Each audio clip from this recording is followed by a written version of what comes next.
નેપાળમાં ફરી એક વખત ભૂકંપના ઝટકા અનુભવાયા છે।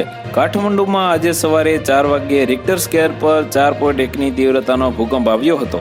આ પહેલા કાઠમંડુમાં રવિવારે ભૂકંપના ઝટકા અનુભવાયા હતા, જેની તીવ્રતા 6.1 માપવામાં આવી હતી। આ ભૂકંપને કારણે 20 મકાન ધ્વસ્ત થઈ ગયા હતા, જ્યારે અન્ય કેટલાક મકાનને નુકસાન થયું હતું। નેપાળના પાટનગર કાઠમંડુમાં રવિવારે સવારે 7 વાગ્યે આવેલા ભૂકંપનું કેન્દ્રબિંદુ ધારીંગ જિલ્લામાં હતું। ભૂકંપના ઝટકા બાગમતી અને ગંડકી પ્રાંતના અન્ય જિલ્લામાં પણ અનુભવાયા હતા।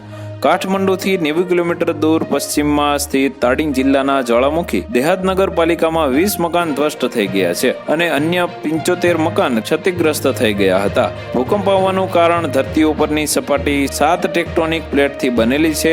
પ્લેટ એકબીજા સાથે ટકરાય છે ત્યારે ભૂકંપનો જોખમ ઊભો થાય છે। તો વધુ માહિતી મેળવવા માટે ચેનલ સાથે જોડાયેલા રહો। વિડીયો પસંદ આવે તો લાઈક કરી દેજો, ચેનલમાં નવા છો તો સબસ્ક્રાઇબ કરી દેજો।